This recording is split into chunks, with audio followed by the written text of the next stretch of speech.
अस्सलाम वालेकुम पाकिस्तान। मैं हूं हसन अंसारी और आप देख रहे हैं पेरेंटिंग ऑनलाइन, पाकिस्तान का सबसे पहला और वाहिद पेरेंटिंग का लाइव शो। नाजरीन, आज हम तीन मुख्तलिफ सेगमेंट्स में बात करेंगे। एक हम लीगल वे में बात करेंगे कि पेरेंट्स को जो लीगैलिटीज़ हैं, जो लॉज हैं, वो क्यों समझना सीखना ज़रूरी है। दूसरी हम एक नेशनल हीरो से मिलाएंगे आपको। तीसरा हम AI ग्लोबल इन्फ्लुएंसर से मिलाएंगे और किस तरह से पैसे कमाने चाहिए हैं उसके बारे में बात करेंगे। अच्छा, अगर हम पहले सेगमेंट के बारे में बात करें इस वक्त, तो वही वाली बात है कि एज पेरेंट्स हमें बहुत सारी चीज़ों के बारे में पता होता है, लेकिन अनफॉर्चुनेटली हमें लॉस के बारे में नहीं पता होता, और लॉस के बारे में पता होना बहुत ज़रूरी है। एज एवरी सिंगल सिटीजन जो 18 साल से ऊपर भी है और 18 साल से छोटा भी है, उसको लॉस के बारे में अगर नहीं पता तो वो भटक जाता है, वो परेशान हो जाता है, उसको नहीं पता होता, उसको पता होना ज़रूरी है। तो आज के जो हमारे गेस्ट हैं वो इंतहाई काबिल एहतराम हैं। इनकी जो केस टेकिंग है उस पर तो लोग बात कर रहे होते हैं कि प्रॉपर तरीके से केसेस ले रहे होते हैं, उस पर केस स्टडी होती है, और पूरा प्रोसेस है इनका माशाल्लाह से। क्योंकि इनके जब दफ्तर जाए या इनके क्लाइंट्स के अगर रिव्यूज़ आप देखें तो वो लोग तारीफ के पुल बांध रहे होते हैं, और क्यों ना बांधे, बहुत बेहतरीन तरीके से काम कर रहे होते हैं। ये एडवोकेट हैं सुप्रीम कोर्ट ऑफ पाकिस्तान के। इनका नाम है खलीक अहमद साहब। खलीक अहमद साहब, आपको वेलकम करते हैं हमारे शो के अंदर। कैसे हैं आप? बहुत शुक्रिया। अस्सलाम वालेकुम। आपके नाज़रीन को भी अस्सलाम वालेकुम। वालेकुम सलाम। बहुत शुक्रिया जनाब। आपका बड़ा अच्छा टॉपिक है जिसको लोग इग्नोर करते हैं। बिल्कुल ऐसा ही है खलीक साहब, वही वाली बात है जिसको लोग इग्नोर करते हैं। यही वाली बात आ जाती है, हमारे यूथ को या हमारे कौम को लॉस के बारे में इतना नहीं पता। आपको क्या लगता है कि क्या एज पेरेंट्स, एज माँ बाप, एज वालिदैन, हमें क्या अपने लॉस के बारे में पता होना चाहिए है कि नहीं? सर, मैंने जो कहा ना कि आपका टॉपिक बड़ा यूनिक और बहुत अच्छा है, किसी ने इस पर सोचा। एक बड़ा जो है ना कानूनी बात है कि ignorance of law is no excuse. आपने गाड़ी मार दी या सिग्नल तोड़ दिया, आपने कहा जी मुझे तो पता ही नहीं है कानून, तो ये इसके ऊपर आपको माफ़ी नहीं है। अब आप ये समझ लें कि चाहे वो पेरेंट्स हों, इसका कॉन्सिक्वेंशियल लॉस किसको होगा। अगर आपने बच्चे को नहीं समझाया सिग्नल तोड़ना, वो 18 साल का भी हो गया, जैसे अभी आप बात देख कर रहे थे, उसने अपनी मोटर बाइक या गाड़ी भी निकाली, लाइसेंस भी ले लिया, क्योंकि आपको पता है पाकिस्तान में लाइसेंस वगैरह मिल जाता है, और वो निकल गया, सिग्नल तोड़ दिया। पुलिस वाले से कहता सर मैंने तो पढ़ा ही नहीं है कि क्या लानू, वो तो पुलिस वाला तो नहीं छोड़ेगा। तो ये तो एक बात हो गई कि ignorance of law is no excuse, कहीं आप बच नहीं सकते। दूसरी बात यह है कि पहले ये सोचना पड़ेगा, पहले ये देखना पड़ेगा कि ये कानून बनाया क्यों गया है। सही। अगर आप इसको समझ लें तो सारे माँ बाप पहले खुद कानून पढ़ेंगे और उसके बाद अपने बच्चों को पढ़ाएंगे। बिल्कुल ऐसा ही है। देखिए, कानून के लिए कानून बनाया इसलिए गया है कि सोशल सोसाइटी में कोई बैलेंस रखने के लिए कानून बनाए गए।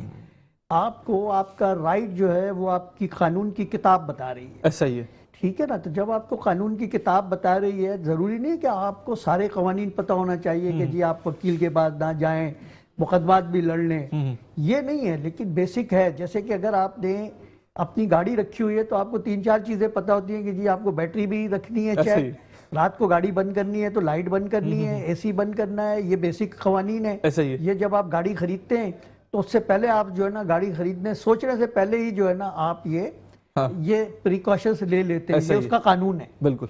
तो बेसिकली आपको समझाने का मतलब आपके नाजरीन को ये है कि जी कानून पहले समझना है, कानून बनाया क्यों है। कानून बनाया आपकी वेलफेयर के लिए, नंबर 1, यानी अवाम की वेलफेयर के लिए कानून बन गए, और लोगों को इक्वल करने के लिए, कहीं स्टेट कोई गलत काम ना कर दे, दोनों की पावर को भी इक्वल करना है। यानी अकाउंटेबिलिटी स्टेट की भी उतनी है जिसने कानून पे इम्प्लीमेंटेशन करानी है, और उसकी भी जिम्मेदारी उतनी है जिसने कानून पे चलना है। ऐसा ही है। तो ये इसलिए जो है ना इसको समझना बहुत जरूरी है। अच्छा, अगर इसको समझना हो तो किस तरह से हम समझें इस कानून को? ऑब्वियसली बेसिक राइट्स होते हैं, वो बेसिक राइट्स को किस तरह से समझा जाए? बेसिक राइट असल में हमारा एजुकेशन सिस्टम भी उस साइट पे नहीं जा रहा। ऐसा ही है। अब अगर आप जो है किसी मॉडर्न कंट्री में चले जाएं तो उनके यहाँ जो है ना वो ट्रैफिक के लिए जो है ना वो डिमॉन्स्ट्रेशन भी कराते हैं। ऐसा ही है। लेसन भी है। मुझे भी याद है कि हमारे भी जब हमने बचपन में पढ़ा था तो वो ग्रीन लाइट और रेड लाइट और येलो लाइट की एक पोएम भी थी, इस तरह की चीजें, लेकिन अब मुझे कहीं स्कूलों में नजर नहीं आ रही। तो सबसे बड़ी बात तो ये है। फिर दूसरी बात ये है कि जी अब ये माँ बाप को जो आपने जो टॉपिक रखा है ना, देखिए ना आप सड़क पे निकले, अब आपको पाकिस्तान में जो है ना आपको ये बताना है कि जी आप फुटपाथ पे चलना है और फुटपाथ पे किस हैंड पे चलना है। तो ये तो माँ बाप को पता होगा तो बच्चों को बताएंगे। ये शऊर होना बहुत जरूरी है। शऊर, पेडेस्ट्रियन लेन पे चलना है। ज़ेब्रा क्रॉसिंग का मकसद ये नहीं है कि सड़क के ऊपर कोई लाइनें बना दी हैं, ये आपका राइट है। उस राइट पे अगर आप इन्फोर्स करेंगे तो कोई गाड़ी वाला जो है ना, अगर आपने अपनी पावर एक्सरसाइज की और आपने कानून मौजूद है, अब आप जो है ना बजाय इधर उधर से रोड क्रॉस करने के, अगर ये माँ बाप सिखाएंगे या स्कूल वाले सिखाएंगे तो बेसिकली तो घर से निकलेगा, सबसे पहले बच्चा तो घर से निकलेगा। आप बोले जी भाई घर से निकल रहे हैं, आपके पास साइकिल लेके जा रहे हैं, तो अगर आपका घर मेन रोड पे तो लेन में चले, साइकिल लेन मौजूद है, रोड क्रॉस करना है, जेब्रा क्रॉसिंग मौजूद है। अब ऐसा नहीं है कि कहीं जेब्रा क्रॉसिंग नहीं है, अगर ये एक दो दफा बताएंगे तो बच्चा तो ऐसे ही सीखता है। बच्चे को आपने कभी लिख के तो ये नहीं समझाया कि अम्मा कैसे बोलना है, डेमोन्स्ट्रेट करके दिखाना, डेमोन्स्ट्रेट कर देते हैं, बच्चा खुद समझ जाता है। तो ये जो है ना ये बहुत बड़ी इंपॉर्टेंट बात है जो ये माँ बाप को सोचना चाहिए, क्योंकि उसका लॉस तो ये है कि बच्चा गलत चला गया, रोड उसने क्रॉस किया, हिट किया किसी ने, तो लॉस तो उसको हुआ, ऐसा ही है, इंजर्ड तो वो होगा, तकलीफ तो वो उठाएगा, बाद में लॉ मोशन में आया तो फिर लॉ देखेगा गलती किसकी है, फिर आपको नुकसान ही है। बिल्कुल, तो ये सारी चीजें जो है ना अगर ये आपको पता होंगी, अवेयरनेस होगी, अवेयरनेस तो आपको अवेयरनेस तो आप टीवी पे रेडियो पे हो जाती है, अब तो यूट्यूब का जमाना आ गया, सब कुछ आ गया है, आप उस पे यूट्यूब पे चले जाएं, बोले जी मुझे कौन से मेरे बेसिक लॉ कराची में है, क्योंकि अब यहाँ प्रोविंशियल टॉन्सी की बात हो गई है, 18 अमेंडमेंट के बाद मुख्तलिफ सूबों के मुख्तलिफ कवानीन चेंज हो गए, तो आप अपने शहर का पूछ सकते हैं, अपने सूबे का पूछ सकते हैं, किसी से पूछ सकते हैं, लेकिन कुछ बेसिक लॉ जो है आपको पता होना चाहिए कि जी आपका क्या लॉ है, कि जी आपका पड़ोसी जो है अगर कोई दीवार उठा देता है तो आपका अंधेरा हो जाता है। तो ये चीजें चंद एक चीजें हैं जो आपको समझनी चाहिए। अब तो साइबर लॉ भी आ गया, पीके एक्ट भी आ गया, बहुत सारी चीजें आ गई। वो तो खैर बच्चों के, क्योंकि वो बच्चों को आपने वो तो जब आप यहाँ से एजुकेट करेंगे तो फिर बच्चों को समझाएंगे कि जी फला लिंक को वो नहीं करें, आप अननेसेसरी जगह नहीं जाएं, या अगर किसी कोई आदमी आपको देख रहा है, क्यों देख रहा है भाई, तो आप उसको नोट करें। तो ये सारी चीजें जो है ना ये माँ बाप ही बताते हैं। अब देखें ना हमारे यहाँ अगर देखा जाए तो माँ बाप जब पीछे चले जाए, आप बच्चे को, बेटे को नहीं समझाते थे लेकिन बेटी को जरूर समझाते थे कि बेटा उधर 4 लोग बैठे हो तो आप उधर मत जाना। तो अब क्योंकि अब हालात चेंज हो गए, अब आपके बच्चे जो है ना दोनों एट पार हैं, दोनों एक बेटा और बेटी दोनों एक जैसे हैं, तो आपको ये सारी चीजें जो है ना बेटे को भी वैसी समझानी है, बेटी को भी वैसी समझानी है, कोई स्पेशल चाइल्ड है उसको भी वैसी समझानी है, क्योंकि वो भी इस मुल्क का सिटीजन है, लॉ उसके ऊपर भी वही एप्लीकेबल होंगे। बिल्कुल, तो ये सारी चीजें जो है ना ये अवेयरनेस है। आज आपने ये अवेयरनेस दी है, आपका प्रोग्राम सुनेंगे तो फिर लोगों को ये एहसास होगा कि अगर मेरा बेटा रोड पार करता है बगैर जेब्रा क्रॉसिंग के, उसको कोई गाड़ी हिट करती है तो गाड़ी वाले को कितना नुकसान होगा और मुझे कितना नुकसान होगा, और अगर गाड़ी वाला जो है मैं बगैर जेब्रा क्रॉसिंग के जा रहा हूँ, कानून को तोड़ रहा हूँ, तो गाड़ी वाला कैसे बच जाएगा। ऐसा ही है। तो ये सारी चीजें अब आपको यही जो है ना, मैंने कहा ना कि सोशल एक्टिविटीज को मॉनिटर करने के लिए भी जो है ना कानून बने हैं। वैसे आपको लगता है कि जिस तरह से अभी आपने बोला है ये शऊर होना बहुत जरूरी है, अवेयरनेस होना बहुत जरूरी है, और पेरेंट्स का काम है ये करे, और तरबियत का भी काम है ये करे। अच्छा, आपको लगता है कि अगर हमें कानून के बारे में पता चलने शुरू हो जाता है तो हम एज अ मुल्क, एज अ कौम हम बहुत तरीके से स्ट्रांग भी बन सकते हैं, क्योंकि हमें पता होगा कि ये हमारा लीगल राइट है, और ये पता होगा कि हम यहाँ पे अनलॉफुल एक्ट कर रहे हैं तो हम अनलॉफुल एक्ट नहीं करेंगे। ऐसे ही है। देखिए ना, आप माशरे को चेंज करने के लिए लॉ का इंप्लीमेंटेशन बहुत जरूरी है, चेंज करने के लिए लॉ आना बहुत जरूरी है। ऐसा ही है। आप किसी मॉडर्न कंट्री में चले जाएं तो वहां एक एक बच्चे को उसका बेसिक लॉ पता होता है।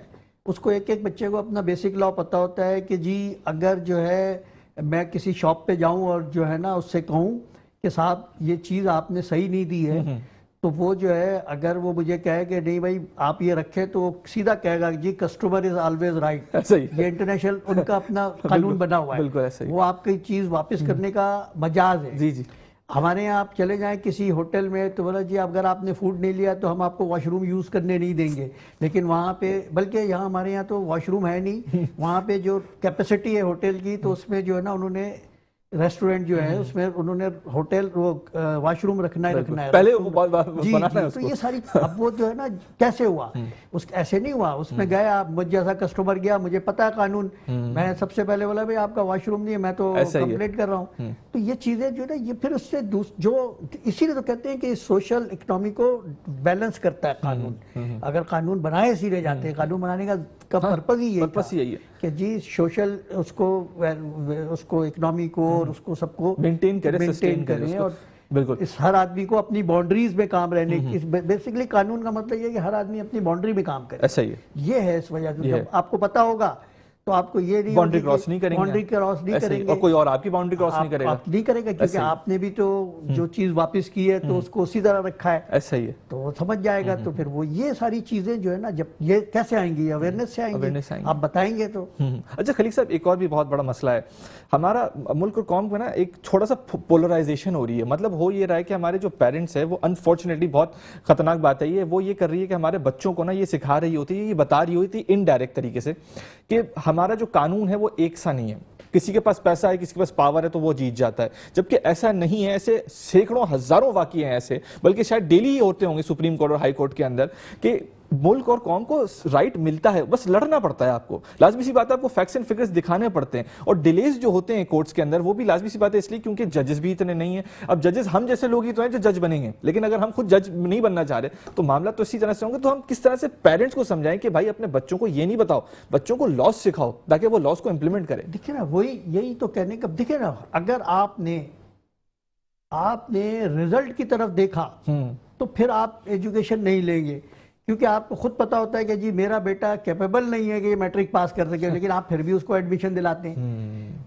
इसी तरह ये है, देखिए ऐसा है कि नो डाउट हर कंट्री की कुछ प्रॉब्लम्स हैं, ऐसे ही हर कंट्री की प्रॉब्लम्स हैं, ऐसे ही। क्योंकि कवानीन की इम्प्लीमेंटेशन, पुराने कवानीन, उनको इस मॉडर्न सोसाइटी से कोरिलेट करना कोर्ट्स के लिए भी डिफिकल्ट है। ऐसे ही। आपके यहाँ लेजिस्लेशन असेंबली नए कानून नहीं बनाती, आप 18th सेंचुरी का कानून चलाते हैं। अब आपको जब आपकी जो है ना, ये जो दौर है आपका, ये इलेक्ट्रॉनिक दौर है, ऐसे ही। कैसे कोरिलेट करेगा? तो लेकिन जैसे जैसे चला रहे हैं। अब बात ये है कि मुल्कों का निज़ाम चलता ही जुडिशियल सिस्टम पर है, ऐसा ही। किसी के ऊपर कोई भरोसा नहीं होता, तो आखिर में आदमी कहता है मैं कोर्ट जाऊंगा, चाहे उसको कुछ बेचना पड़ जाए, बिल्कुल, क्योंकि उसके पास आखिरी रिसॉर्ट ये होती है, तो इसलिए मजबूरी है। तो वो तो मजबूरी है। तो आपको भी जब, अब बच्चे का भी यही है कि जी आपको पता होता है कि जी बच्चा बीमार भी हो सकता है, डिस्प्लिन से भी सही हो सकता है, और ऑपरेट भी कराना पड़ता है। तो आप ऐसे तो नहीं कह सकते कि जी बेटा जो दिल चाहे खाओ, शायद डिस्प्लिन से सही हो जाए, ये नहीं है। तो ये तो आपको अवेयरनेस होनी चाहिए। आपको जब कॉन्सिक्वेंसेस देखेंगे कि बेटा जो है, अगर आपने अपने बच्चे को ये नहीं सिखाया कि जी किसी के साथ लाउडली नहीं बोलना है, किसी को घूर के नहीं देखना है, अब उसने कोई लाउडली बोल दिया, कोई दूसरा आदमी ताकतवर है, ये भी तो फिर ताकतवर का जमाना है, वो आपको कुछ भी हर्ट करेगा, हर्ट करेगा, तो ये तो लॉस तो आपको ही है ना। तो ये तो आपको बैलेंस रखने के लिए ये जो कवानीन बनते हैं, इसीलिए बनते हैं कि सोसाइटी में सोशल एक्टिविटीज को मॉनिटर किया जाए, एट पार किया जाए। स्टेट की पावर होती है, तो कवानीन तो सिखाना जरूरी है। अब ये जरूरी नहीं कि कोर्ट में जाएंगे, हर जगह कोर्ट में थोड़ी जाता है। ऐसे ही। जब आपका एक्सीडेंट हो गया तो कोर्ट में थोड़ी जा रहे हैं, आपको तो लॉस हो गया। ऐसे ही। तो ये कवानीन तो पहले तो ये बताना है, वो तो बहुत बड़ी दूर की बात है, वो तो बहुत दूर की बात, पहले बेसिक तो ठीक पहले बेसिक वो बहुत दूर की बात है, ये है इसके अंदर। ठीक। खलीक साहब, दुनिया में सबसे कीमती चीज़ होता है वक्त, वो आप हमें दे रहे हैं, अपने क्लाइंट्स को दे रहे हैं, मुल्क और कौम को दे रहे हैं, जिस तरह से काम कर रहे हैं, आपका तहे दिल से बहुत बहुत शुक्रिया। बहुत शुक्रिया। नाज़रीन, आज अभी जिनसे खलीक साहब से जो हमने सीखा वो यही सीखा है कि हमें बेसिक लॉस के बारे में पता होना चाहिए।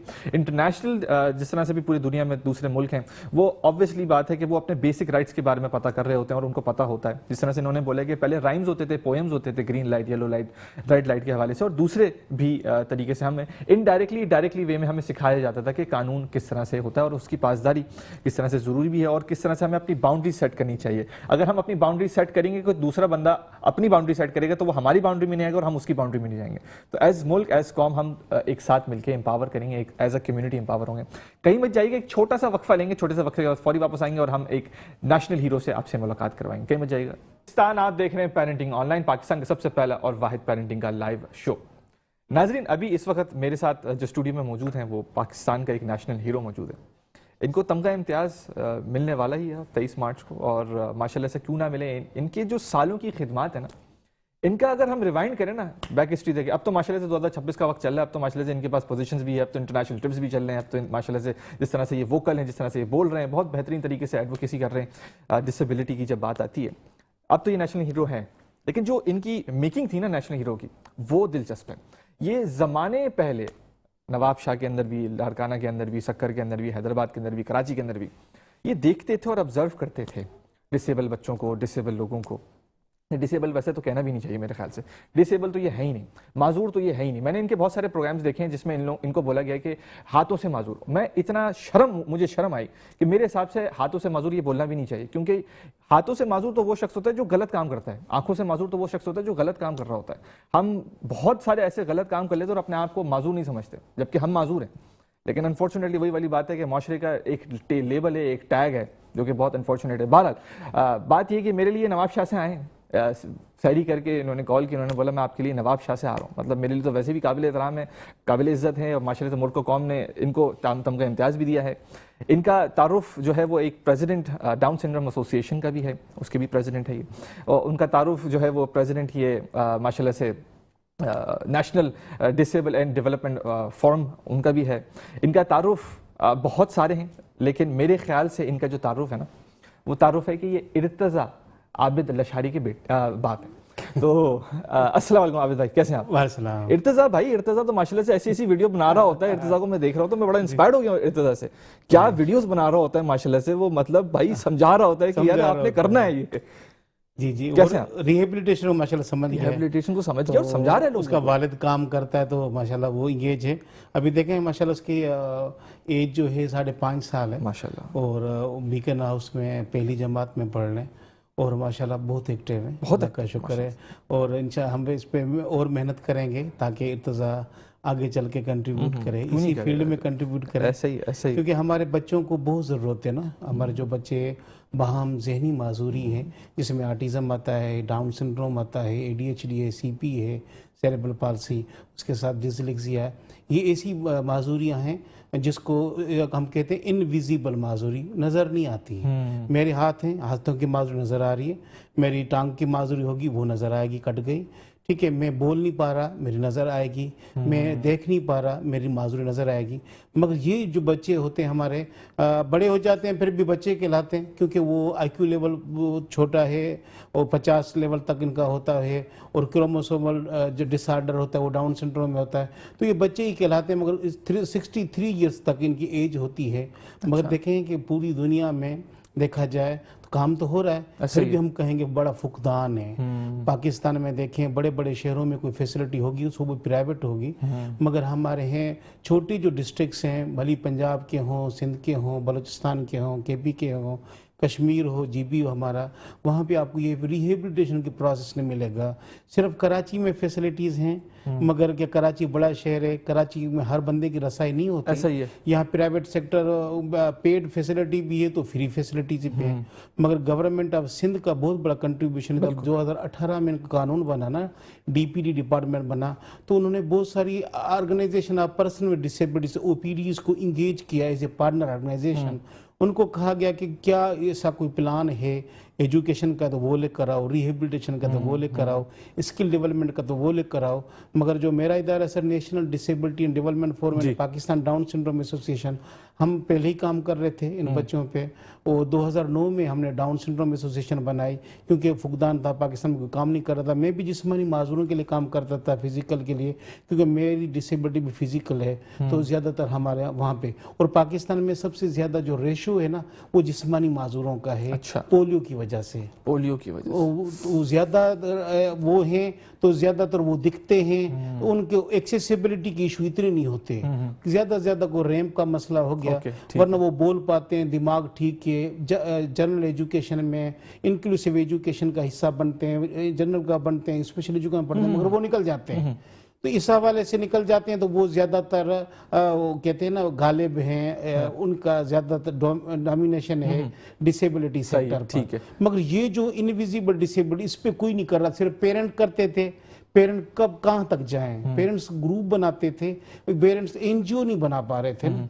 अभी पूरी दुनिया में देखेंगे को डाउन सिंड्रोम में को तंजीमें कर रही हैं, जो आर्टिज्म है वो पेरेंट ऑर्गेनाइजेशन है। अच्छा। पेरेंट्स ने अपनी फाउंडेशन बना ली है, तो अपनी वो मदद करा रही है। अभी मेरे जब इंटरेक्शन होता है किसी डाउन सिंड्रोम की ग्लोबल ऑर्गेनाइजेशन से, हम डाउन सिंड्रोम इंटरनेशनल का हिस्सा हैं, और वो DSI यूके का है और we are the country office of Down syndrome international, मगर वो भी पेरेंट ऑर्गेनाइजेशन है। मगर मुझसे पूछा जाता है कि आपका बच्चा कब से डाउन सिंड्रोम है। मैंने कहा मेरा एक बच्चा नहीं है, मेरे तो 500 से ज्यादा बच्चे हैं जो डाउन सिंड्रोम है, उससे भी ज्यादा होंगे, मगर जो मेरे पास रजिस्टर्ड है। मेरा कोई बच्चा अपना नहीं है, मगर ये सारे बच्चे मेरे हैं जो रूरल में रहते हैं, देहात में रहते हैं, जिनको चाइनी बच्चा कहा जाता है, जिन बच्चों को डाउन सिंड्रोम का पता ही नहीं और पेरेंट हजरात को, मगर उनके लिए मैंने कहा हम कोशिश कर रहे हैं। अच्छा आबिद भाई, बिल्कुल आप माशाल्लाह से बहुत कोशिशें कर रहे होते हैं, इसमें तो कोई शक नहीं। जरा बता दीजिएगा हमारी आवाम को कि national disability and development form करती क्या है, और माशाल्लाह से 500 से 700 बच्चे जो है वो हर साल मुफीद होते हैं, और इसके बारे में जरा बताएं, इसके बारे में जरा डिटेल्स बताएं। जी सर, ये बचपन की एक कहानी है। छोटा सा बच्चा, मैं जब 2 साल का था, घर में खेलते खेलते कि मेरा फायर इंसिडेंट हो गया। उसमें कोई खड्डा था, उसमें किचरा वगैरह लोगों ने, हमारे घर वालों ने डाल दिया, क्योंकि मैं रूरल में हूँ, गांव में छोटा सा विलेज जान मोहम्मद लाशारी, गोट खेलते हैं हम। तो उस गोट का था छोटा बच्चा, घुटने पर चलता चलता उसमें गड्ढे में मैं गिर गया, जिसमें आग तो नहीं थी, अंगारे थे।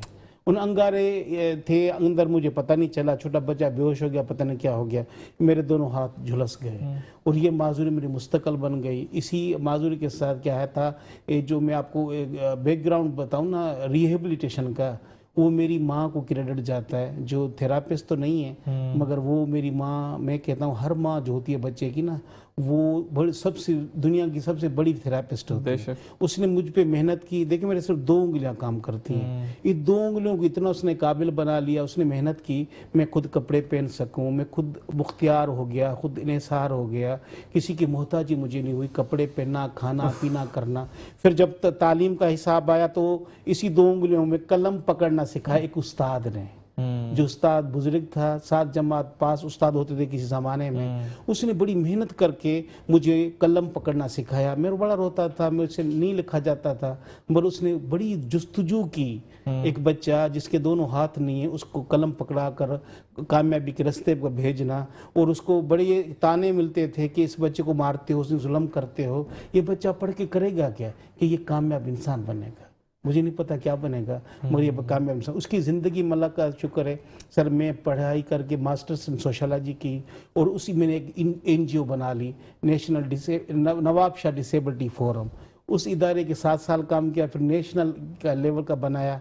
जो मुझ पे रिहेबिलिटेशन हुई, मैं बहाल हो गया। एक ख्याल आया, जो डाउन सिंड्रोम बच्चा है, ऑटिज्म का बच्चा, इनकी रिहेबिलिटेशन क्यों नहीं हो सकती? वो कराची में हो रही है, why not in Nawabshah, why not in Larkana, इन शहरों तक कौन जाएगा? मैं रूरल का था, मैं वहाँ का बेस था, तो मैंने सिर्फ एक सेंटर गवर्नमेंट ऑफ सिंध के तावन से बनाया, वो बड़ा सक्सेसफुल हुआ 2018 में। उसको लेके हमने फिर गवर्नमेंट ऑफ सिंध को रिक्वेस्ट की कि भाई जो लाड़काना रीजन है वो बहुत दूर है, नवाबशाह से भी, लाड़काना से भी, वहाँ का बच्चा 7 घंटे बस में सफ़र करके कराची आता है लाड़काना से, नवाबशाह तो 4 घंटे उसको लगते हैं। क्या उनको वहाँ फैसिलिटी बना के दें? इसी तरह हमने सिर्फ लाड़काना बना लिया। गुलिस्तान जोहर में, कराची में फ्री फैसिलिटी नहीं थी, वहाँ बनाई। गुलशन हदीद कितना दूर है सर, वहाँ पे पाकिस्तान डाउन सिंड्रोम एक यूनिट बना लिया। इसी तरह से एक हैदराबाद में बनाया। आज माशाल्लाह 505 सेंटर जरूर हैं, मगर 500 ज़ायद बच्चे, तकरीबन 700 ऐसा बच्चा है जो किसी न किसी जहनी माजूरी से वाबस्ता है, और उन बच्चों की therapies, physiotherapy, psychotherapy, speech therapy हम फ्री ऑफ कास्ट कर रहे हैं, with support of government of Sindh, with support of corporate sector of Karachi, specially Karachi वाले मेहरबान हैं। उसके साथ साथ कुछ ज़कात का होता है, ऐसा इंटरनेशनल इदारे भी कुछ सपोर्ट करते हैं, मगर बहुत कम। ये जो है ना हमारे जो काम है जहनी माजूरी वाला रिहेबिलिटेशन का प्रोसेस, इसको ना अभी तक पेरेंट समझ सका है, क्योंकि ये साल चलता है, 10 से 15 साल चलता है। ना इंटरनेशनल जो डोनर्स हैं वो भी इस पे इन्वेस्ट करने के लिए तैयार नहीं है। वो कहते हैं जल्दी इम्पैक्ट आए, 2-3 साल का प्रोजेक्ट हो, पैसे दें आपको, हमें इम्पैक्ट दिलाओ। इसमें इम्पैक्ट देर से आता है, 10 साल चाहिए। 10 साल के लिए इन्वेस्टमेंट कोई नहीं कर पाता। गवर्नमेंट ऑफ सिंध को क्रेडिट जाता है, DPD डिपार्टमेंट को, उन्होंने क्रेडिट लिया और उन्होंने इन्वेस्टमेंट कर रहे हैं। सिर्फ मेरे इदारे के साथ नहीं, कई ऐसे इदारों के साथ काम कर रहे हैं, ताकि ये बच्चा साल साल फ्री फैसिलिटी ले, वगर अगर मैं 500 भी अगर मैं फीस लेता ना लाला, मैं करोड़पति बन जाता, क्योंकि 600-700 बच्चे का बड़ा पैसा है और 10-20 साल तक मुझे पैसा मिलेगा। ऐसा ही ये थेरापीज लाइफ लॉन्ग थेरापी भाई, बहुत एक्सपेंसिव थेरेपीज हैं, बहुत एक्सपेंसिव बहुत एक्सपेंसिव थेरेपीज हैं ये। मार्केट में हर बंदा इसको अफोर्ड नहीं कर जी, पाता। जी, जी, जी। अगर मेरा बच्चा है उसको 4 थेरापी चाहिए, वो एक थेरापी मुझे 4 से 5 हजार की मिलती है। 20,000 में डेली कहाँ से कमाऊं जो मेरे उस बच्चे की सब थेरापीज मेरी फ्री ऑफ कॉस्ट हो। अल्लाह का शुक्र है, हमारे जैसे सेंटरों में जब बच्चे आते हैं कोई फीस नहीं ली जाती, सिर्फ एक हम उनसे कमिटमेंट लेते हैं, क्योंकि आपको पता है क्लाइमेट चेंज का जमाना है, अभी क्लाइमेट क्राइसिस से पूरी दुनिया पाकिस्तान मुतासर होता है। हम कहते हैं no fee but plant a tree. अच्छा, हमारा बच्चा दाखिल होता है, कहते हैं कि बच्चे के दरख्त लगाओ, पर देखे ना अपने घर पे लगाओ, उसकी भी परवरिश करो जैसे इस बच्चे कर रहे हो। हम उनसे डोनेशन भी नहीं लेते, हम उनसे ज़कात भी नहीं लेते। कल को फिर वो डिस्क्रिमिनेशन हो जाएगा, एक ज़कात हमें लाख रुपए देगा, कोई 5,000 देगा। फिर ऐसा ना हो, कल ऐसा ना हो, खुदा ना करे हम लाख वाले बच्चे को ज्यादा तवज्जो दें, उसको थोड़ा कम तवज्जो दें। So no discrimination, no fee. Sir हर बच्चा इक्वल है हमारे लिए, अमीर का बच्चा भी फ्री फैसिलिटी लेगा, गरीब का भी लेगा।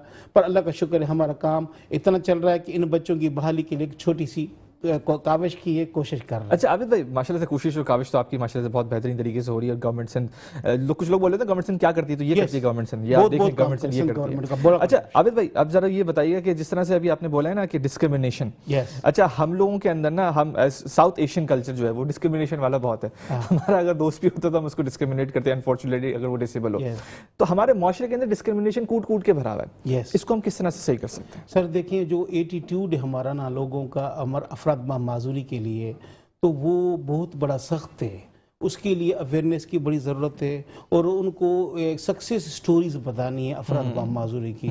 बहुत सारे आबिद लाशारी अगर सक्सेसफुल अगर फर्ज करें है, नहीं वो तो है, उसका काम उसको दिखाया जाए। उसके साथ दूसरे भी बहुत सारे सक्सेस स्टोरीज हैं हमारी, जो साइंटिस्ट बने हैं, बड़े बड़े ओहदों पर रहे हैं, वो अफराद माजूरी बहुत कुछ कर सकते हैं। ये अगर हमने एबिलिटी को पहले देखा फिर बाद में डिसेबिलिटी होगी। मेरे दोनों हाथ नहीं है, माजूरी है बेशक, इसमें कोई ताना नहीं है मुझे, मगर देखें मेरी एबिलिटी इतनी आगे आ गई, वो काबिलियत इतनी आ गई, मेरी डिसेबिलिटी पीछे रह गई। जो मुझे पहली बार देखता है वो मुझे माजूर समझता है और महसूस भी करता है। जब मेरा दोस्त बन जाता है तो वो मेरी माजूरी को छोड़ के वो आबिद लाशारी से ताल्लुक़ रखता है। हम चाहते हैं कि हमारे अपने नाम से, हमारे अपनी शख्सियत से हमें पहचाना जाए, ना कि माजूरी से कि एक इसकी आंख नहीं है, ये गूंगा है, ये बेरा है, ये काना है। वो जो लफ्ज़ है ना, वो कितने जी को झूरते हैं, वो बड़े तकलीफ दया अल्फाज होते हैं। हम चाहते हैं कि we are the person with disability, पर we are first, we are the person after with disability, we are the person after our religion, we are the person after our gender। Person तो है ना, पहले person तो हमें तस्लीम ही नहीं किया जाता, पहले हमारी माजूरी दिखा देते हैं। तो ये अवेयरनेस की बड़ी ज़रूरत है, तालीम की ज़रूरत है। और इन बच्चों के लिए ये अगर रिहेबिलिटेशन वाले मामलात रहे, स्किल डेवलपमेंट रही, इंक्लूसिव एजुकेशन रही, ये बच्चों की काबिलियत निखर कर आएगी। अगर काबिलियत आ गई ना सर, अब ज़माने को छोड़ दो, ज़माना खुद ही बदल जाएगा। मैं जब पढ़ता था बड़ी बातें करते थे, तकलीफ बहुत होती थी, मुझे पता नहीं कैसे कैसे ताने सहने पड़े, मगर वो मैं बच्चा जब क्लास का मॉनिटर बन गया, वो जो बच्चे छेड़ते थे वो दोस्त बन गए, वो अंडर में आ गए। वो मैंने मेहनत की, वो मेरी काबिलियत इतनी आगे आ गई, मेरी माजूरी लोग भूल गए। इसीलिए मैं माजूरों के मैसेज करूंगा, अफराद माजूरी को भी, कि भाई अपनी काबिलियत बनाओ, ये मुआशरा आपको एक्सेप्ट नहीं करेगा। हमें सोशल एक्सेप्टेंस करनी है तो पहले हमें अपने आप को एक्सेप्ट करना पड़ेगा। तो डिसेबिलिटी को हम एक्सेप्ट कर रहे हैं, हमारे पेरेंट भी एक्सेप्ट करेगा कि मुस्तकिल हालत का नाम है, ये बुखार नहीं है, दिस इज नॉट ए बीमारी। वो ये बीमारी है ही नहीं तो अब खत्म कैसे होगी? दूसरी बात, अभी तक हमारे माजूरों को लोग समझ नहीं सके, माजूरी को लोग हमें समझते हैं कि ये बीमार हैं, ये इनको अस्पतालों तक महदूद रखो, ये बच्चे हैं इनको घर तक महदूद रखो, ये अल्लाह लोग हैं इनसे दुआएं करवाओ। ये कहा जाता है। हम क्या कहते हैं? Who we are, we are, मन हम वो हैं जो आप हैं। हमें भी वो सेम हुकूक हैं, राइट्स टू बिल्कुल, ऐसे ही एंजॉय एज यू हैव। तो हम वो हैं sir, we are not gods to be worshipped. पर मगर लोग कहते हैं अल्लाह लोग, वी आर नॉट अल्लाह लोग। अल्लाह अगर आपके भी करीब है तो माजूरों के साथ भी बराबर का करीब। अल्लाह ताला को डिस्क्रिमिनेट किसी के नहीं साफ नहीं करता। फिर मजहब किसी का क्या भी हो, पर अल्लाह ताला सब पे मेहरबान है। इसलिए मैं कहता हूँ लोग पहले हमें माजूरी को समझना पड़ेगा सर। उसमें फिर no sympathy but empathy. Empathy अगर आ गई ना लाला कोई माजूरी नहीं है। सही। आबिद भाई, दुनिया में सबसे कीमती चीज़ होता है वक्त, वो आपने हमें दिया, मुल्क और कौम को दे रहे हैं। और जिस तरह से गवर्नमेंट ऑफ पाकिस्तान और ऑब्वियसली गवर्नमेंट ऑफ सिंध जो है वो आपको सपोर्ट करी, इसी तरह से वो सपोर्ट करते रहे। इसी तरह से इंटरनेशनल अभी आप जा रहे हैं इंशाल्लाह अमेरिका, आपका टूर होगा। अभी तो खैर आप जिनीवा जा रहे हैं तो, लेकिन जब अमेरिका जाएंगे तो हम किसी ना किसी तरीके से कंट्रीब्यूट करने की कोशिश करेंगे। ये जो शो है पेरेंटिंग ऑनलाइन, ये है ही इसलिए कि हम गैप को जो है वो ब्रिज कर सकें और कोशिश करें कि हम अवेयरनेस किसी ना किसी तरीके से कर सकें। इसी के साथ कहीं मत जाइएगा, एक छोटे से वक्फे के बाद वापस आएंगे। हम एक बहुत डिस्ट्रप्टिव बात करेंगे फ्रीलांसर के बारे में, AI, आर्टिफिशियल इंटेलिजेंस और फ्रीलांसिंग के बारे में। कहीं मत जाइएगा, छोटे से वक्फे के बाद हाजिर होते हैं। अस्सलाम वालेकुम पाकिस्तान, आप देख रहे हैं पेरेंटिंग ऑनलाइन, पाकिस्तान का सबसे पहला और वाहिद पेरेंटिंग का लाइव शो। नाज़रीन, अभी हम बात करेंगे आर्टिफिशियल इंटेलिजेंस के बारे में, ब्रांडिंग के बारे में, फ्रीलांसिंग के बारे में। और हमारे पास जो आज मौजूद हैं वो बहुत बेहतरीन आदमी है, वो बहुत इंगेजिंग आदमी है। वो कहीं ना कहीं ना सिर्फ लोकली बल्कि इंटरनेशनली वो अपने इंगेजमेंट्स कर रहे होते हैं और हर बंदे को सिखा रहे होते हैं। अनफॉर्चुनेटली एक छोटी सी भी बात है जो मैं कहना चाहूँगा, वो अनफॉर्चुनेट बात ये है कि हम इनको प्रॉपर तरीके से इस्तेमाल नहीं कर रहे हैं। क्यों इस्तेमाल नहीं कर रहे हैं इस पर तो खैर हम बात पे आएंगे, लेकिन हम अभी किसी न किसी तरीके से इनको इस्तेमाल करने की कोशिश करेंगे। इनका नाम है तुफैल अहमद खान साहब, और माशाल्लाह से लिंक्डइन के गुरु हैं, प्रोफेशनल हैं और माशाल्लाह से एक्सपर्ट हैं ब्रांडिंग के। जब बात आती है तो इनकी खुद की पर्सनैलिटी के हिसाब से भी आप अगर देखेंगे तो पर्सनैलिटी भी इनकी ब्रांडेड है बहुत तरीके से। तो तुफैल साहब कैसे हैं sir? Thank you for having me. Thank you Tufail भाई। लॉन्ग स्टोरी शॉर्ट, ऑब्वियसली क्योंकि हमारे पास वक्त बहुत मुख्तसर सा होता है तो हम कोशिश करते हैं किसी न किसी तरीके से अच्छा कंटेंट निकाल सकें। तुफैल भाई, इस वक्त जो मौजूदा सूरत हाल है 2026 का, ऑब्वियसली दुनिया जो है वो बहुत वास्टली, बहुत फास्टली चेंज कर रही है। और इस वक्त की जो पुराने ज़माने के जो मेडिकल का दौर था, इंजीनियरिंग का दौर था, बच्चे जो है वो वहीं पर जाते थे, बट अब जो है वो फ्रीलांसिंग का दौर है। तो आपको क्या लगता है कि 2026 के वक्त के अंदर कौन से स्किल्स आपके पास लाजमी होने चाहिए टू ग्रो? बिल्कुल ठीक है। अच्छा देखिए, इसमें पहली बात तो जो इस वक्त जो हमारे बच्चे, जो हमारे नौजवान भी जिन स्किल्स पे काम कर रहे हैं, जो जिस जॉब्स के लिए जब वो ग्रेजुएट होंगे वो जॉब्स ख़त्म हो चुकी होंगी, ठीक है। तो जिस चीज़ के लिए वो प्रिपेयर हो रहे हैं तो मे बी फ्यूचर के अंदर वो जॉब्स ही ख़त्म हो चुकी हों। ऐसे ही होता हुआ है, आपने देखा है हमारे टाइम से। और जो आपने कहा ना फ्यूचर जो है वो किस चीज़ का है, तो ये वही बात हो गई कि जो अमूमन मुझे जितने पेरेंट्स मिलते हैं या जो लोग मिलते हैं वो अमूमन पूछते हैं कि जी क्या इस चीज़ का स्कोप है, क्या इस चीज़ का स्कोप है। देखें, आज फ्यूचर उसका है जो कि सीखने वाला है, लर्नर का। वो इंसान जो कि डिजिटल स्किल्स को सीखेगा और हर वो चीज़ जो नई आ रही है क्योंकि देखिए मैं भी नई चीज़ें सीख रहा हूँ। अगर नया चीज़ कोई नहीं सीख रहा तो वो आगे नहीं जा सकता। स्किल्स अभी मैं आपको जैसे फॉर एग्जांपल बताऊं कि जी AI, मैंने आपको बताया कि जी आप अपनी फील्ड में AI टूल सीख लें, आप कंटेंट क्रिएशन ज़रूर सीखें। आप मुझसे 4 साल बाद मिले, आप कहें यार तुफैल आपने तो कहा था कि ये बहुत है, नई चीज़ आ गई कोई, ठीक है। अब आप देख रहे हैं ना कि मिलिट्री भी AI टूल्स का इस्तेमाल कर रही है। तो अब आप देखें, क्या कभी किसी ने सोचा था कि वो टूल जो कि आपको जवाब दे रहे हैं, जो कि आपको रिपोर्ट राइटिंग करके दे रहे हैं, पोस्ट बना रहे हैं, वो मिलिट्री भी इस्तेमाल करेगी।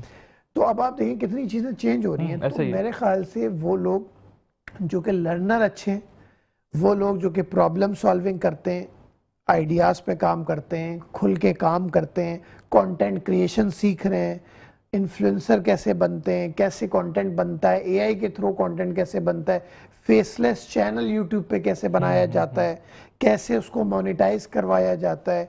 एक प्रोडक्ट आपके पास है जो कि एटसी पे, अमेजोन पे, eBay पे कैसे सेल होता है, वहाँ पे आपका स्टोर कैसे बनता है, चाहे वो बच्चा हो, चाहे वो बड़ा हो, चाहे वो कोई घर बैठी खातून हो।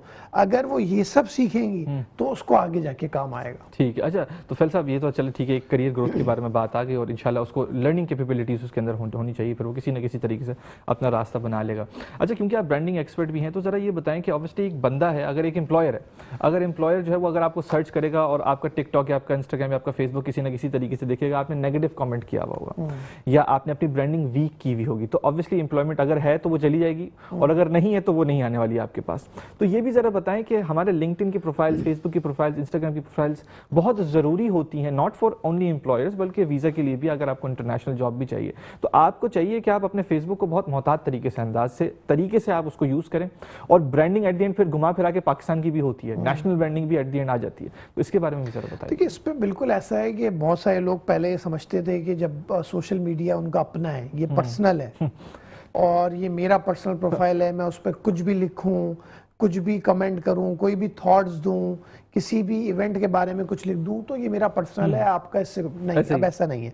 अब आपकी इमिग्रेशन, आपका वीजा अप्लाई करना, इस पे भी officially social media handles check होते हैं, सिर्फ फेसबुक नहीं बल्कि हर जो जहां पर आप मौजूद हैं। और मैं इसको कहता हूँ ये डिजिटल इंप्रेशन होता है आपका। अब लोग जाके डिलीट करना शुरू हुए हैं कंटेंट कि लोगों को पता चला है कि कुछ लोगों के वीजे रिजेक्ट हो गए, तो उनको एहसास हुआ कि यार उन्होंने तो इस चीज़ पे कमेंट किया हुआ था। और कुछ लोग जिन्होंने वीजे लगवाने होते हैं तो उनको मखसूस जगहों पे वो जाते हैं, लाइक करते हैं, कमेंट करते हैं, तो लाइक करते हैं, कमेंट करते हैं, उनके नेशनल डे के अंदर जाके वो मुबारकबाद देते हैं कि जी चलें आपके दिन नेशनल डे है, ताकि वीजे पे आपको आसानी हो। तो अब देखें डिजिटल इंप्रेशन आपका है, अब आप उसको अच्छा करें बुरा करें, मैं समझता हूँ न्यूट्रल रहना चाहिए आपको। और लिंक्डइन एक प्लेटफॉर्म जो कि लोग इग्नोर करते हैं, अंडररेटेड प्लेटफॉर्म है, स्पेशली पाकिस्तान में। पूरी दुनिया के अंदर जितने डिसीजन मेकर्स हैं, पूरी दुनिया में जितने आपको एचआर हेड, सीईओज मिलेंगे, वो सारे लिंक्डइन पे मिलेंगे। आप लिंक्डइन को कब इस्तेमाल करना शुरू करेंगे?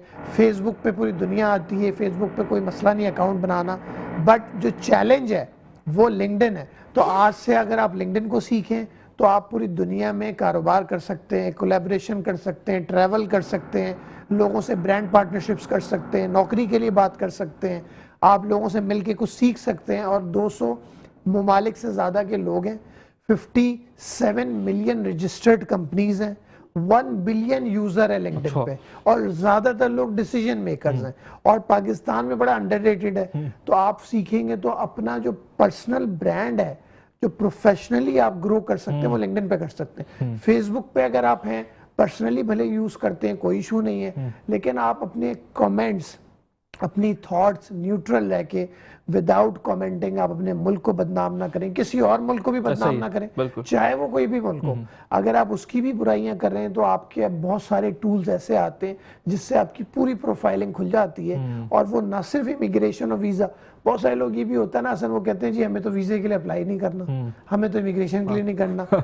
ठीक है, लेकिन एम्प्लॉयमेंट, पार्टनरशिप, क्योंकि मैंने बहुत सारी पार्टनरशिप्स ऐसी देखी हैं कि लोग किसी की थॉट्स के बारे में उनको पता चल जाए, लाइक्स और डिसलाइक के बारे में अगर पता चल जाए, वो कहते हैं कि जी छोड़ें यार, इसके साथ पार्टनर नहीं करना, ये तो इसको सपोर्ट करता है। ऐसा ही। तो आई थिंक आपको न्यूट्रल रहना चाहिए इन सब चीजों, अपने आप को सिक्योर करने की कोशिश करें। अच्छा, तो फैल साहब एक और इसमें बात भी आती है कि लिंक्डइन जब खोलते हैं ना, तो हमारे पाकिस्तानी कुछ लोग हैं, बल्कि मेजॉरिटी लोग हैं, वो लिंक्डइन के अंदर ऐसे ऐसे बायोस लिखते हैं, ऐसे ऐसे हेडलाइंस लिखते हैं कि भाई उन्होंने तो मतलब तमगा इम्तियाज ले लिया, उन्होंने तो सब चीज़ें कर ली, जबकि वो जॉबलेस होते हैं। तो इसके बारे में ज़रा बताएं कि ये बहुत बड़ा जो है वो तासुब है या क्या है, मतलब किस तरह से ये काम कर रहे हैं? क्योंकि इंस्टाग्राम पे वो अलग है, फेसबुक पे वो अलग है, लिंक्डइन पे वो अलग है, तो हमें प्रॉपर तरीके से सिंक्रोनाइजेशन भी करनी चाहिए। देखिए, बहुत सारे लोगों ने एक चीज का बड़ा गलत फायदा उठाया है, वो ये है कि जो दिखता है वो बिकता है। वो सोच रहे हैं भाई जो भी दिखाओ वो बिक जाएगा। तो देखें, इस पे इसीलिए कहते हैं ना कि जो मार्केटिंग और ब्रांडिंग में फर्क क्या है। मार्केटिंग ये होती है कि आपने कोई डील लगा दी 1+1, आपने कोई डिस्काउंट्स दे दिए, आपने शॉर्ट टर्म और कोई प्लान बनाया मार्केटिंग का, वो कर दिया, आपने डिस्ट्रीब्यूशन चैनल्स यूज कर लिए। ब्रांडिंग क्या है? Loyalty, long term.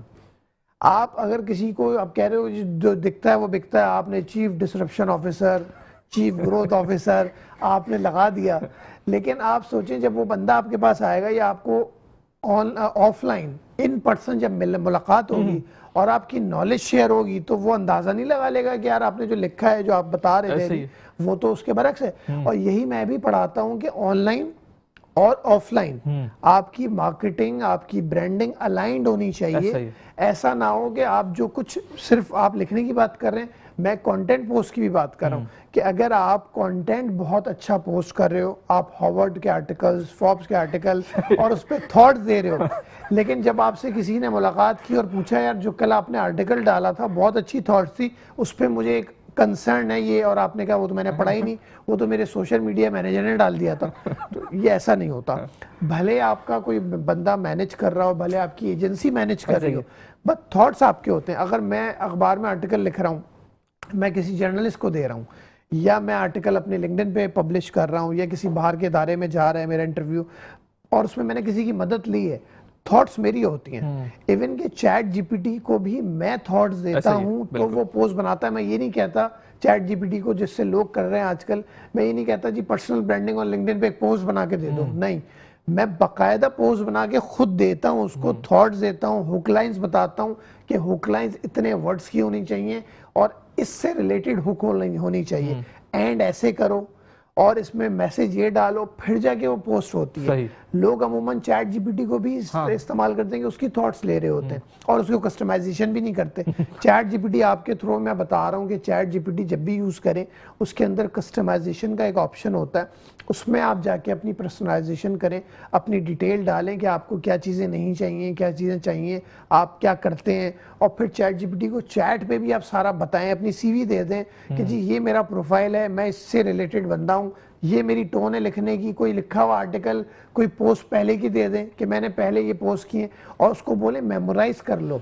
ठीक है। तो वो बाकायदा एक मैसेज देता है कि सेव्ड इन माय मेमोरी, जिससे वो बताता है कि मैंने आपकी टोन को समझ लिया है, मैंने आपकी चीजों को सेव कर लिया है, अब मैं आपकी तरह लिखूंगा।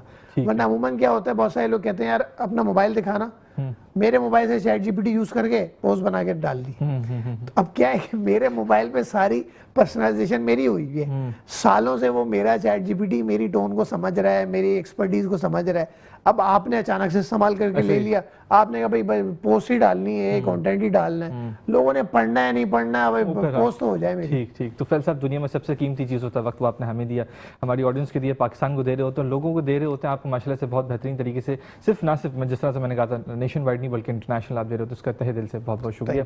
नाज़रीन, अब हम सिर्फ पाकिस्तान के पहले और वाहिद पेरेंटिंग शो नहीं रहे, अब हमने थोड़ा सा एक और भी चीज़ जो है वो एक सितारा एक और डाल दिया अपने बैच पे। बेसिकली अब हम लोग जो है वो अब पाकिस्तान के सबसे पहले इनिशिएटिव करने जा रहे हैं, जो ज़ैनब अलर्ट के गुमशुदा बच्चे हैं उनको हम दिखाएंगे और उनको हम किसी न किसी तरीके से कनेक्ट करवाएंगे। और सबसे पहले ये एक मैसेज जो आपके सामने स्क्रीन के अंदर आ रहा है वो यही आ रहा है कि हम अपने पेरेंट्स यानी कि वालिदैन को चाहिए कि अपने बच्चे को एक कम से कम पेरेंट का नंबर उसको याद होना चाहिए। अभी आपके सामने 4 बच्चे हैं जो कराची से एक गुम हुए हुए हैं और तकरीबन ये नहीं मिल रहे हैं, एक लाहौर के हैं और एक जैकबाबाद के हैं और एक तहसील कोहाट के हैं। तो इनको अगर आप कहीं पे भी देख रहे हैं या अगर आपको लगता है तो आप मुतल्लिका इदारों को कॉल करें, आप खुद जो है वो इसकी कैंपेन करने की कोशिश करें। हम एज सिटीजन्स, एज पेरेंट्स, हम इतना तो कर ही सकते हैं कि हम इसको प्रॉपर तरीके से शेयर करें। अगेन, जिस तरह से मैंने कहा है, पाकिस्तान का सबसे पहला शो होगा हमारा पेरेंटिंग ऑनलाइन, जो कि गुमशुदा बच्चों को, ज़ैनब अलर्ट के गुमशुदा बच्चों को हम दिखाएंगे एवरी सिंगल डे और ये मैसेज देंगे कि हम नो टच पॉलिसी करेंगे स्कूल्स के साथ और हम अपने बच्चों को एक पेरेंट का कम से कम नंबर याद दिलाएंगे। इसी के साथ हसन अंसारी साइनिंग ऑफ।